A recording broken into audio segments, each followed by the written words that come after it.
Welcome to ప్రజా television news బులెటిన్ల ముందుగా headlines. పాఠశాల బస్సు బోల్తా విద్యార్థులకు తప్పిన ప్రమాదం.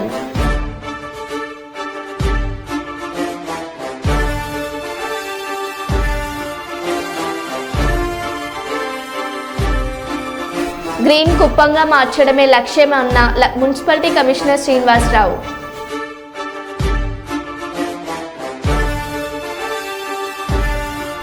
ఖమ్మం జిల్లాను పర్యాటక ప్రాంతంగా అభివృద్ధి చేసేందుకు చర్యలు. పర్యాటక శాఖ మంత్రి కృష్ణారావు.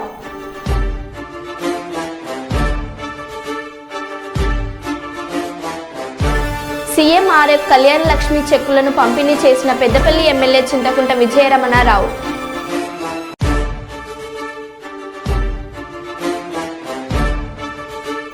మైబాద్ జిల్లా మరిపడ గురుకుల పాఠశాలలో నిద్ర చేసిన ప్రభుత్వ విప్ రామచంద్ర నాయక్.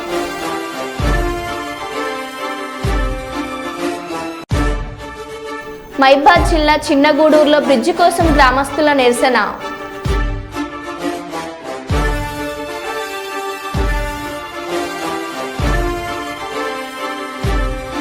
ఇక వివరాల్లోకి వెళ్తే, పెద్దపల్లి జిల్లా కాల్వ శ్రీరాంపూర్ కేంద్రంలోని కేజీఎన్ ఫంక్షన్ హాల్లో మంగళవారం రోజున కాల్వ శ్రీరాంపూర్ మండలంలోని వివిధ గ్రామాలకు చెందిన వారు అనారోగ్యం కారణంగా వివిధ ఆసుపత్రుల్లో చికిత్స పొందగా వారి ఖర్చులకు సీఎం సహాయ నిధికి దరఖాస్తు చేసుకున్న వారికి 38,47,00,000 విలువ గల 108 సీఎంఆర్ఎఫ్ చెక్కులను, 17,272,00,000 విలువ గల 17 కళ్యాణ లక్ష్మి చెక్కులను కాంగ్రెస్ నాయకులతో కలిసి అర్హులైన లబ్ధిదారులకు పంపిణీ చేసిన పెద్దపల్లి శాసనసభ్యులు చింతకుంట విజయరమణారావు.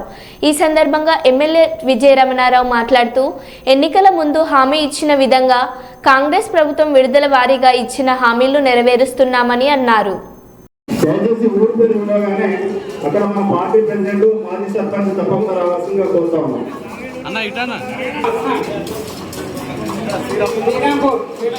నెక్స్ట్ బయటపల్లి విలేజ్ గ్రామంలో ఆసంపల్లి లంగారెడ్డి అద్దం కోమల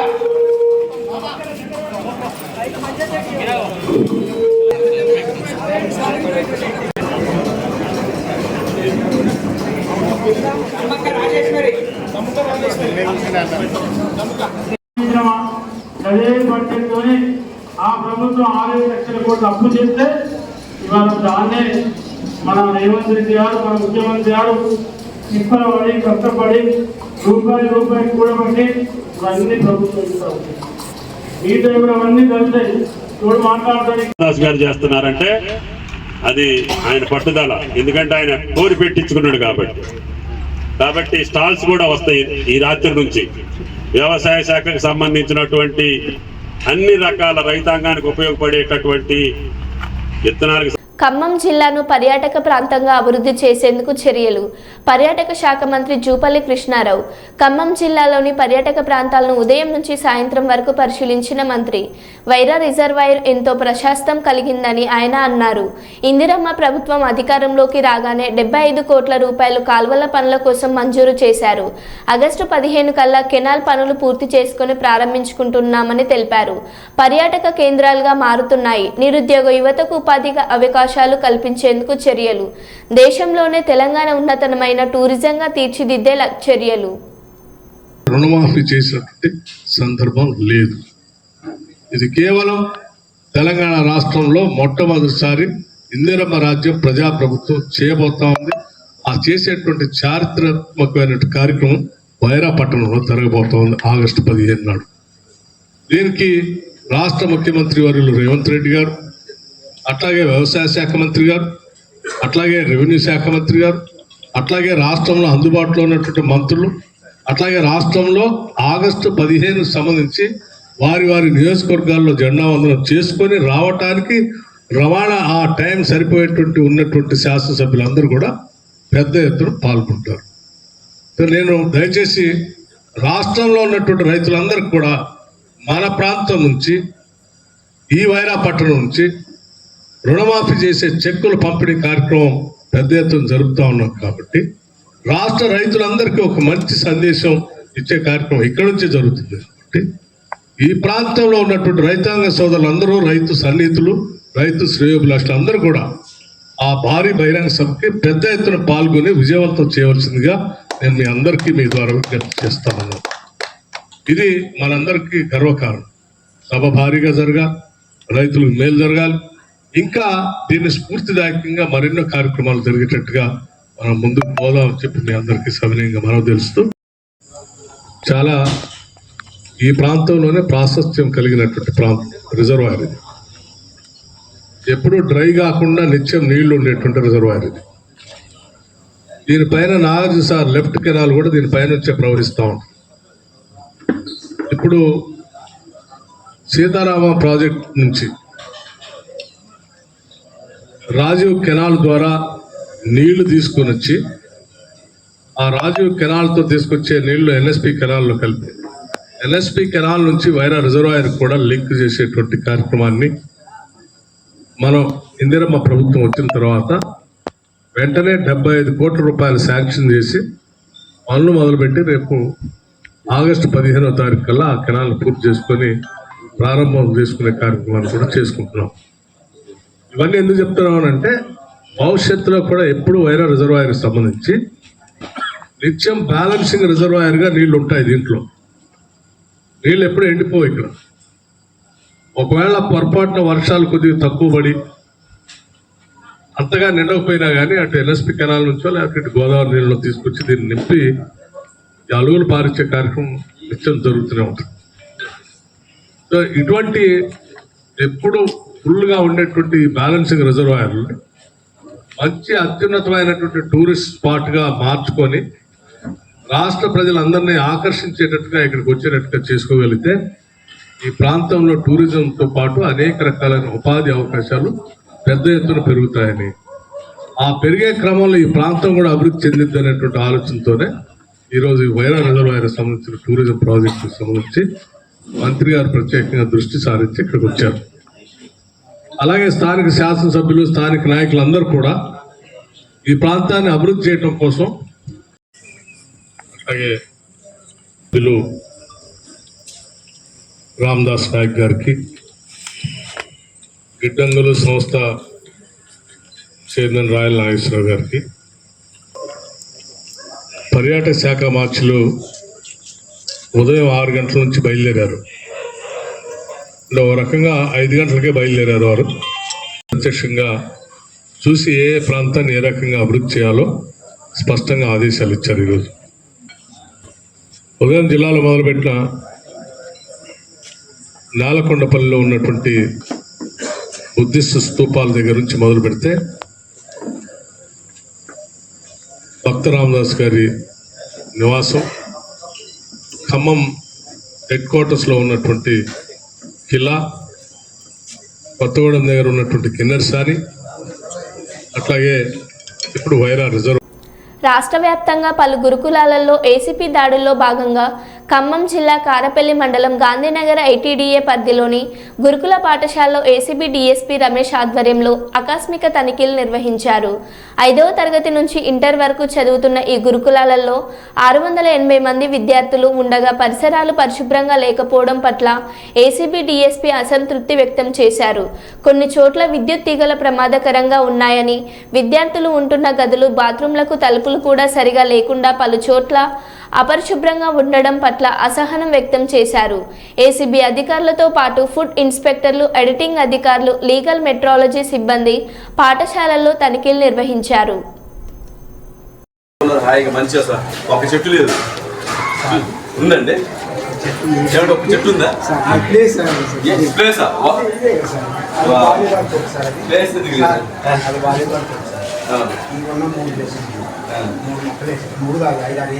వేసిన అడ్డంకి వేసారు ఎటు కాకుండా. అది ఇంకోటి వచ్చా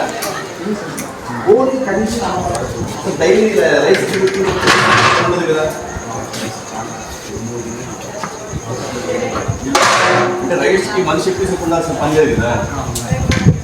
ఒక కర్రీకి ఉండాలా, తిప్పాలా, చాలా చేయాలి కదా. ఇచ్చినప్పటి ఇమ్మీడియట్గా తీసేసి వాళ్ళెవరు కోతులకు భయపడి మనం జాలి కొట్టేసేయండి. వీళ్ళకి ఇప్పుడు మీరు ఆలోచించండి, వాళ్ళకి గాలి ఎలా ఆడాలండి? ఒక 2 నిమిషం మనమే నిలబడలేకపోతున్నామే, వాళ్ళు ఎలా గాలి ఆడాలి? ఇంకోటి ఆ చీకటి ఉంది, ఒక బల్లి పడింది ఉంది.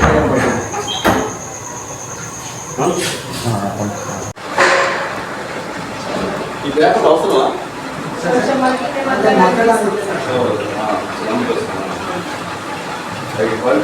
ఇది లోపల లోపలే సప్లై చేస్తారు.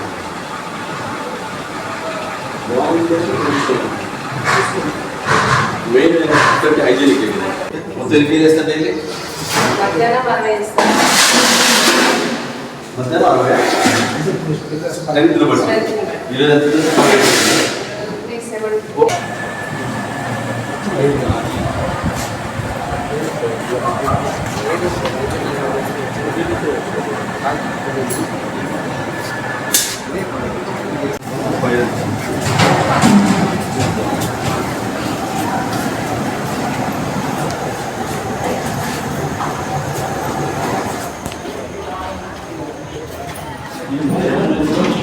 ఈ ఈగల్ దాకా నేను లేవా? మన వాటర్ మేడం మీరే ఈ ఈగల్ చూడండి, ఈగలంతా ఇబ్బంది కదమ్మా మేడం. ఈగల్ దాకా మేము చేయలేము, చిన్న పనే కదా. ఏముంది ఇక్కడ అంతా ఈగలన్నీ రావడం వల్ల ఆ ఈగలేమో అక్కడ బాత్రూంలో, అక్కడ ఓపెన్ బాత్రూమ్ సార్ ఇది, అక్కడ ఈగలు అన్నీ తిరుగుతూ ఉంటాయి. మళ్ళీ అయితే మళ్ళీ డైలీ పోను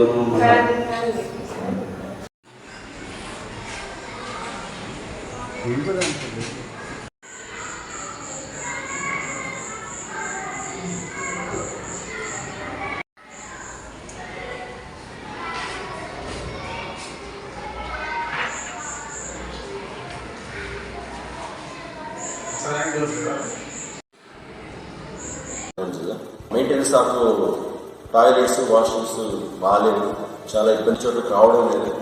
పిల్లలు కూడా వాటర్ క్యారీ చేసుకోవాల్సిన పరిస్థితి ఏర్పడుతుంది. ఇవన్నీ వీటితో పాటు కొంతమంది స్టాఫ్, అప్పుడు కన్సర్న్ వార్డన్స్ కానీ ఎవరు లేరు, ఒక వైస్ ప్రిన్సిపాల్ గారు ఉన్నారు.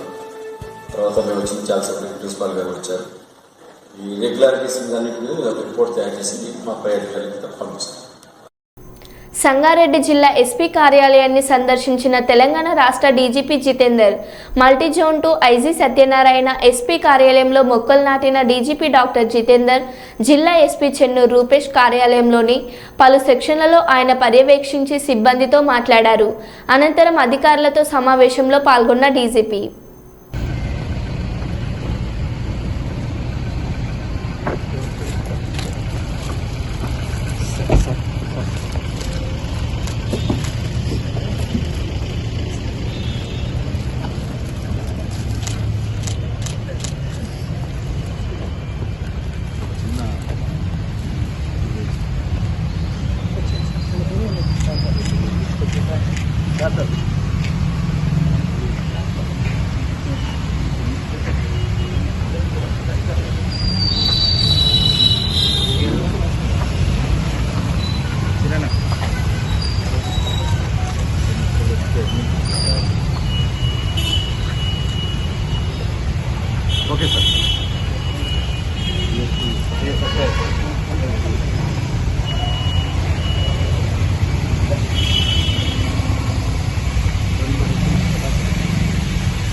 మైబాద్ జిల్లా చిన్నగూడూరు మండలం గుండంరాజుపల్లి గ్రామస్తులు వాగు దాటేందుకు బ్రిడ్జి కావాలని నీటిలో దిగి నిరసన వ్యక్తం చేశారు.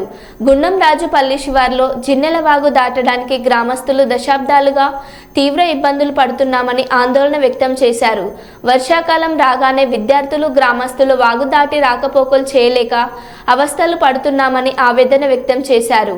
అధికారులు ప్రజాప్రతినిధులు స్పందించి జిన్నెల వాగుపై బ్రిడ్జి నిర్మించేలా చర్యలు చేపట్టాలని డిమాండ్ చేశారు.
చిన్నగూడూరు మండల కేంద్రానికి సంబంధించి ఈ జిన్నెలవాగు గుండంరాజుపల్లి పగుడుపల్లి గ్రామస్తులైన బొజ్జనపేట,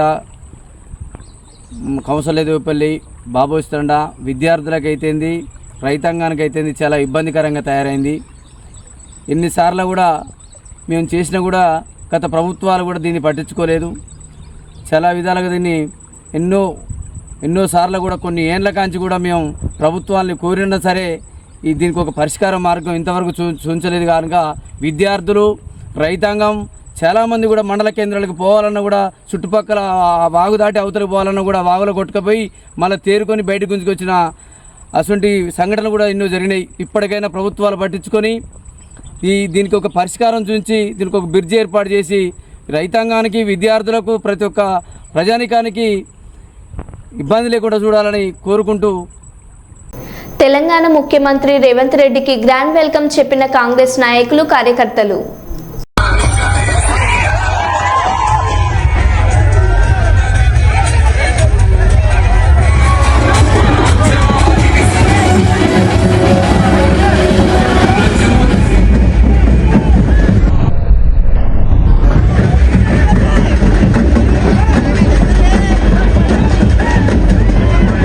మైబాద్ జిల్లా మరిపడ మున్సిపాలిటీ పరిధిలోని సోషల్ వెల్ఫేర్ గురుకుల పాఠశాలలో మంగళవారం రాత్రి విద్యార్థులతో కలిసి ఎమ్మెల్యే రామచంద్ర నాయక్ నిద్రించారు. ఈ సందర్భంగా విద్యా బోధన, మెను, క్రీడలు, ఇతర వివరాలను విద్యార్థులను అడిగి తెలుసుకున్నారు.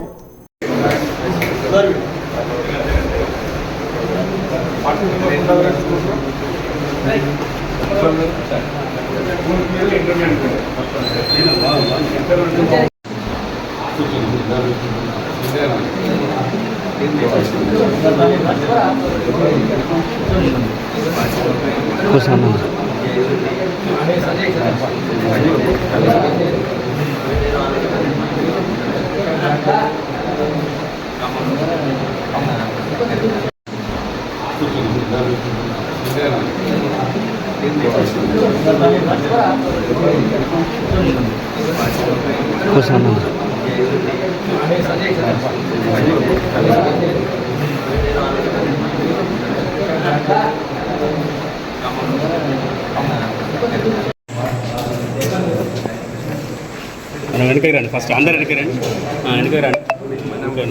అరే తమ్ముడు జరుగుతాం చెప్తారా?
తెలంగాణ రాష్ట్రంలో గురుకుల పాఠశాలల్లో మరి సీజనల్ వ్యాధుల ద్వారా కానీ లేదా ఫుడ్ పాయిజనింగ్ ద్వారా కానీ విద్యార్థులు అస్వస్థతకు గురవుతున్న పరిస్థితులు మరి మరి మాధ్యమాల ద్వారా చూసినాం. ముఖ్యమంత్రి ఆదేశానుసారం రేవంత్ రెడ్డి గారు విద్యార్థులకు క్వాలిటీ ఎడ్యుకేషన్, అదేవిధంగా నాణ్యమైన మరి ఫుడ్, వారికి వ్యాయామం సరైన రీతిలో స్కూళ్ళల్లో సమపాలల్లో మరి అందిస్తున్నారా లేదా అనే కార్యక్రమం ప్రతి నియోజకవర్గంలో మరి ఎమ్మెల్యేలందరినీ మరి గురుకుల పాఠశాలలు, ఆశ్రమ పాఠశాలలు, ఏకలవ్య మరి అదేవిధంగా కస్తూర్బా అన్ని ఆశ్రమ స్కూళ్ళు అన్నీ సందర్శించే కార్యక్రమం చేపట్టే ఆదేశాన్ని ఇవ్వడం జరిగింది. అందులో భాగంగా ఈరోజు Allagadda social welfare residential schools మరి ఇక్కడ మేము సందర్శించడం జరిగింది. విద్యార్థులతో పాటు భోజనం, అదేవిధంగా నిద్ర వారితో పాటు చేసి రేపు వ్యాయామం, వారితో పాటు ప్రేయర్ ప్రార్థన సమయం వరకు వారితో కేటాయించాలని చెప్పేసి నేను భావించి ఈరోజు ఈ పాఠశాలను సందర్శించడం జరిగింది. తప్పకుండా ముఖ్యమంత్రి రేవంత్ రెడ్డి గారు వచ్చిన తర్వాత తెలంగాణ రాష్ట్రంలో మంచి విద్య, ఉపాధి, ఉద్యోగాల వైపు యువత నడిపించే విధంగా గత 10 సంవత్సరాల్లో ప్రభుత్వం నిర్లక్ష్యం వల్లనే సమస్యలన్నీ పేరుకుపోయి ఈరోజు స్కూళ్ళల్లో విద్యార్థులు అవస్థలు పడుతున్న పరిస్థితి ఉంది.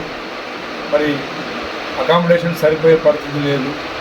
అదేవిధంగా 2016లో పర్ క్యాపిటా 34 రూపాయలు ఉంటే 2024 వరకు కూడా సేమ్ అదే విద్యార్థులకు పర్ క్యాపిటా 34 రూపాయలే.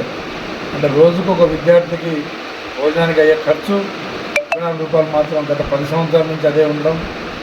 మరి విద్యార్థులు కూడా మరి తప్పకుండా ఈ ప్రభుత్వంలో రేవంత్ రెడ్డి గారి ఆశీస్సులతో నాణ్యమైన భోజనం, నాణ్యమైన విద్య, నాణ్యమైన మరి ఉపాధి, ఉద్యోగ అవకాశం త్వరలోనే ఇంటగ్రేటెడ్ మరి ఇంటర్నేషనల్ స్టాండర్డ్లో ఇంటగ్రేటెడ్ స్కూల్స్ కూడా నియోజకవర్గానికి ఒకటి ప్రారంభించి మరి విద్యార్థులకు ఇంకా హై లెవెల్ స్టాండర్డ్స్తోనే భోజనం చేయించాలని చెప్పేసి ముఖ్యమంత్రి గారి కళ.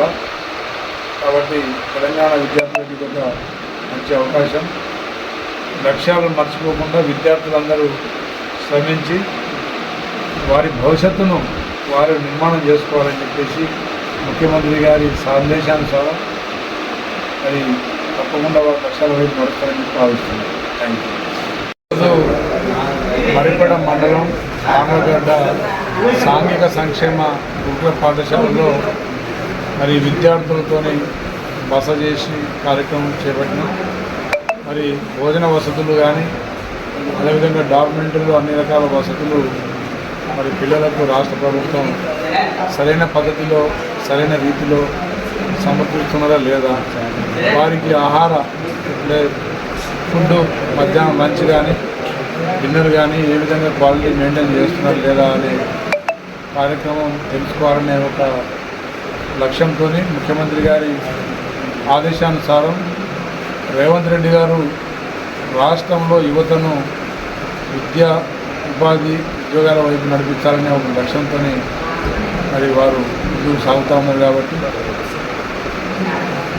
ఈ రాష్ట్రం అంతటా ఎమ్మెల్యేలందరూ వారి వారి నియోజకవర్గాల్లో ఆశ్రమ పాఠశాలలు, గురుకుల పాఠశాలలు, ఏకలవ్య పాఠశాలలు విద్యార్థుల స్థితిగతులు అదేవిధంగా వారి భోజన పద్ధతులు అన్నీ సమీక్షించే కార్యక్రమం చేపట్టాలని చెప్పి మేము అందరినీ కోరుకుంటాము.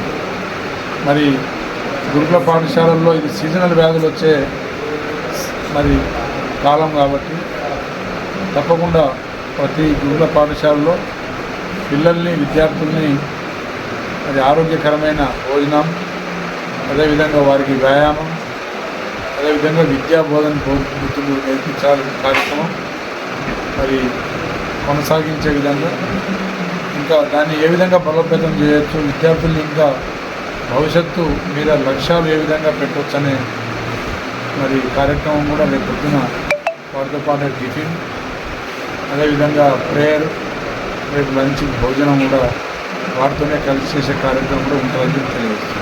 Okay, thank you. మరో బులెటిన్లో మళ్ళీ కలుద్దాం. Stay tune.